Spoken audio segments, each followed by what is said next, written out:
د واده نه بعد به د خواښې سره ډېر احتیاط کوي. خواښې ځوانه ښځه وي، په نسب کې پردی وي، له ده سره محبت ډېر کوي. که داسې پیښه شي چې دا سړی د خپلې خواښې ته لاس ورکړي، لاس په لاس کې راسي او په منځ کې څوک نه وي، پرده نه وي، او د ده شهوت راسي. شهوت ګورئ داسې نه ده چې صرف د زړه خوند، نه، چې په اله تناسل کې حرکت پیدا سي، په زړه کې خوند راسي، بې ادبي ډېره معاف ده، ذکر کې جګوالی پیدا سي. خو شوق ورته راغی که نه، دلته د ده د خوا کې لاس سره وکړي، په منځ کې څوک نسته، پرده نسته، که کالی وي بیا هم دغه د ده خپله ښځه ابدالابد په حرامه سوه، ابدي پر حرامه سوه. که بیا بالفرض داسې وسوه چې د ده خو دا د اشتها ورته راغله، هغه د ده ښځه په ده باندې څه سوه، ابدي حرامه سوه. یو صورت یې د حیلې سته، حیله یې ده چې بیا ادبي معاف که دی ده ته دا واقعه ورپېښه سوه او بیا دی لاړی د خپل دغه شوق چې ورغلی د دغه منې په څه طریقه له ځانه لرې کړو، بیا لا طریقه جوړېدای شي، دا یو وسیله ده چې ورته جوړېږي، نور خواښې پر باندې ابدي حرامه ده. له دغې وجې د سړی له خواښې سره ډېره ناسته پاسته نه کوي. که پوښتنه یې کوله، اگر که له محارمو ابدیه وځه ښه ده، ډېره ښه دا ده، بهترینه دا ده چې کالی لاس کې ونیسي، چې کالی په لاس وي بیا دې پوښتنه ورسره کوي، او ډېره ناستې ولاړې او ډېره کوټو کې خنداوې ګپې دا شان دې نه کوي. کېدای شي انسان عاجزه ده. حضرت عمر رضی الله عنه یو ورځ د کور تر مخ ناست، څوک ورته راغلو، ورته ویل ولې دلته د کور مخ ته ناست یې، کور ته ولې نه ننوځې؟ ده ورته زما کور والا په کور کې نسته، زما ځوانه لور په کور کې ده، ما ته دا نامناسبه ښکارېږي، زه له هغې سره کېنم. لور مبارکه وه او دی و حضرت عمر جنتي و. خو ګوره دومره احتیاط یې کوئ. دا احتیاط دا دلیل د ګناه نه ده، د احتیاط دلیل د پرهیزګاري ده. دا نه معنا چې یو سړی له لور سره احتیاط کوي، له خواښې سره احتیاط کوي، دا نو ډېر فاسق سړی دی، دا د پرهیزګاره سړی ده، ځکه ګناه خو د هر سړي په انسان په زړه کې راځي. نو یوه ده. دومه خبره دا ده، ته اوس مثال په طور خپلې لور ته لاس ورکې او بې ادبي ما په شهوت ترې راغی.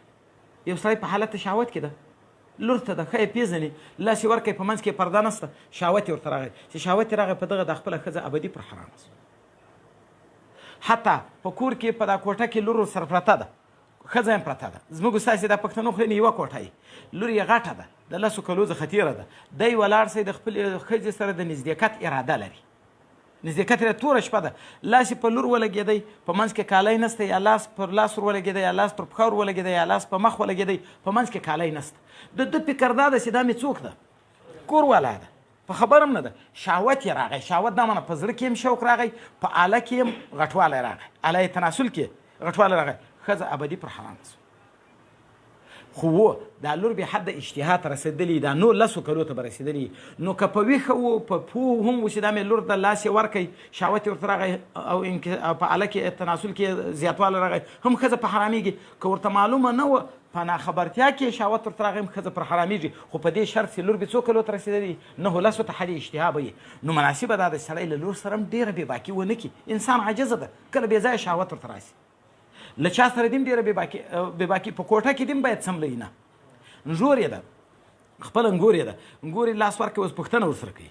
په پوښتنه کې هغه انګور خو چې ده پردۍ ښځه ده، د زوی ښځې ده، خو ده خو په نسب کې پردۍ ځوانه ده. ستا شهوت ورته پیدا سي، لاس دې ورکوي، لاس له لاس سره ولګېدی، د لاس ګرمایش سره حاصل سي، هلته په آله تناسل کې زیاتوالی راغی، شهوت په زړه کې هم راغی، آله کې دې جګوالی راغی. له ده سره دغه انځور دې په زوی باندې ابدي حرامه سو، ابدالابد په حرامه سو. حتی دغه انځور په دا کوټه کې پرته ده، کوټه کې ده، ته ورځې خپلې ښځې ته، اوس په دغه انګور دې لاس ولګېدی، ګمان دې د چا و، د خپلې ښځې و. وروسته دې پام سو، ووایي لکه د لور والا، وایي دا خو مې انګور ده، خو هلته د شهوت راغی، آله تناسل کې د زیادت راغی، دا انځور دې په زوی باندې ابدي حرامه سو. میره ده، میره دغه د سړي زوی ده، د بله ښځه، دا خو میره کېږي. د میرې ته لاس ورکوي، دا د میرې سره شهوت ورته راغی، میرې ته شهوت راغی، په آله تناسل کې زیاتوالی راغی، دا میره په پلار باندې ابدي حرامه سو. که زنا یې ورسره وکړم ابدي پر حرامه.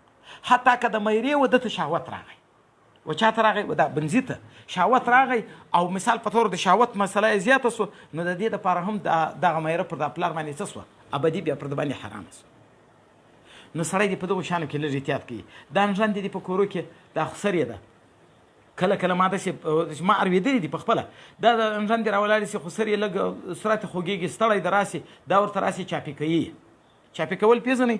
دا اندامونه سي ورکړه کوي چاپې کوي کله دا پنډۍ ور چاپې کوي کله لاس ور چاپې کوي کله سر ور ټینګوي دا ځوانه ښځه وي او طبعا د انډرور له سره څخه لږ په طبیعت کې انکسار هم لري دا معنا ځینې شرمیږي غوندې چې څوک له چا ډېر شرمیږي هغه ته شهوت ډېر زیات راځي دا قانون ده نو دغه هم په طبیعت کې موجود دي دی چاپې کوي دا ورته ناست دی د کله لاس ور چاپې کوه کله پښې ور چاپې کوه کله سر ور چاپې کوه دلته که د شهوت راشي د زوی مینه خو ورسپېره کړه ابدي په زنا اخته دغه شي ته ضرورت شته